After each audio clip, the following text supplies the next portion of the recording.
you've watched some of the content on my channel, there's a good chance you're already familiar with some of the better known RPGs that weren't released in North America in the 1990s, like Seiken Densetsu 3 or Star Ocean. In fact, you've probably seen a lot of these games and played them.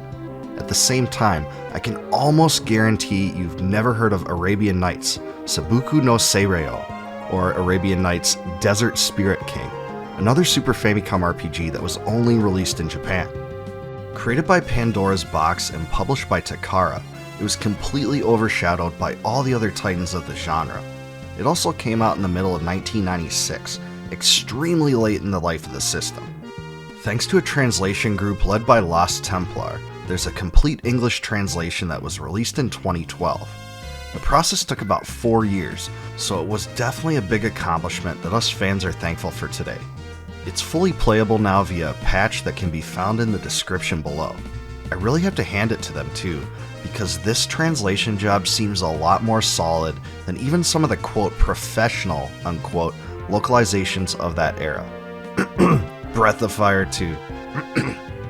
The story of Arabian Nights Desert Spirit King revolves around the defeat of Ifrit, the king of jinns, who is defeated by Suleiman, a character that was almost certainly influenced by the real-life Sultan of the Ottoman Empire, Suleiman the Magnificent. According to the game's story, Suleiman enslaved Ifrit after defeating him, but one day a mysterious force destroyed his home and endangered the jinn. To preserve him, Suleiman sealed Ifrit into a contract ring that protects him for 1,000 years. During that time, he's obligated to grant 1,000 wishes to 1,000 different holders of the ring, after which point his spirit will be released permanently. After 1,000 years have passed by, and after 999 wishes have been granted, a girl named Shukran in the village of Bazaar finds the contract ring that holds Ifrit. Shukran decides to use the last required wish to bring peace to her homeland. Despite being surprised by her unorthodox request, Ifrit teams up with the girl to grant it. Soon enough, the two are captured by a group of ruffians. Ifrit reveals that his power has been sealed away and scattered as crystals throughout the world. Their captor Abdul allows them the opportunity to retrieve a crystal for him, and the story takes off from there. Overall, Arabian Nights Desert Spirit King is definitely unique for its Arabian feel that explores some themes that were rarely featured in games of this time. It's a far cry from the European-centric fantasy stories that seem to dominate the genre, so in that way it's definitely a breath of fresh air. Although the graphics are nice, I don't think they really look that much better than what you would find in Final Fantasy VI or Chrono Trigger. However, I will say that the added character portraits were a nice touch. The dungeon design, textures, and sprites are all above average for a title of this era. I think the best visual aspect is the battle animations though, each of which were uniquely designed for each ability, and I thought this added a lot to the combat. Battles play out in a standard turn-based system that will be pretty familiar to most RPG fans, but there is one major twist, the card system, which stands as the most distinct part of the game. At the beginning of each round in combat, you have the ability to use one card, each with a different level. Standard card levels range from 1 to 5, and the higher the level, the more powerful the ability the card unleashes will be.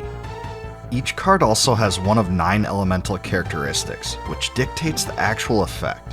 When used in combat, card abilities last for 3 turns, and at the end of every battle, you gain a new card for each card expended in this way.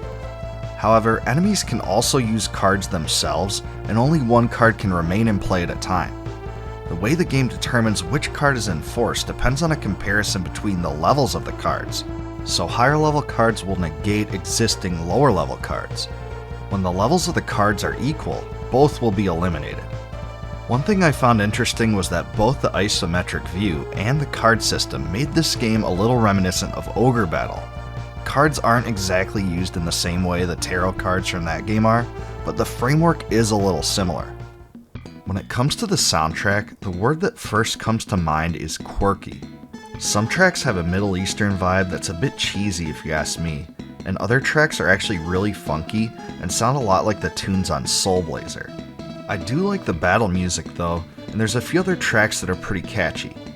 Unfortunately, the score lacks variety, and only has 29 tracks, which was quite a bit lower than some of the other RPGs on the system.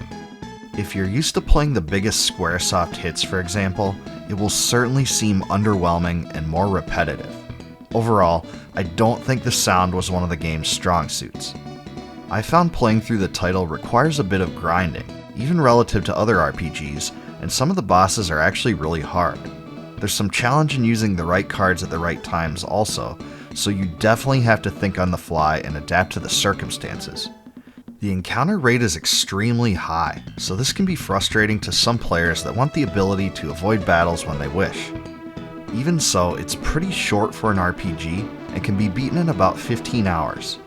Arabian Nights Desert Spirit King is one of those games that's destined to fly under the RPG radar for the era, even though it now has a complete English translation. It's worth playing if you really love the genre and are searching for something new, but it's definitely not a title I would recommend to those jumping into the genre for the first time. The game does offer some fun innovations, themes, and good humor, but overall the story wasn't as imaginative as it could have been, and fell a bit flat. The game just isn't in the upper echelon of Japan-only RPGs on the system. But now I want to hear from you. What do you think about this game if you haven't tried it? And if you do remember it, leave a comment below about the most memorable aspect of the game to you. If you like my videos, please subscribe to my channel and click the bell below to be alerted upon the addition of new ones. Also, please join my Discord community linked in the description, and consider supporting my channel via YouTube's Join feature to receive member exclusives, such as advanced videos and complete video transcripts.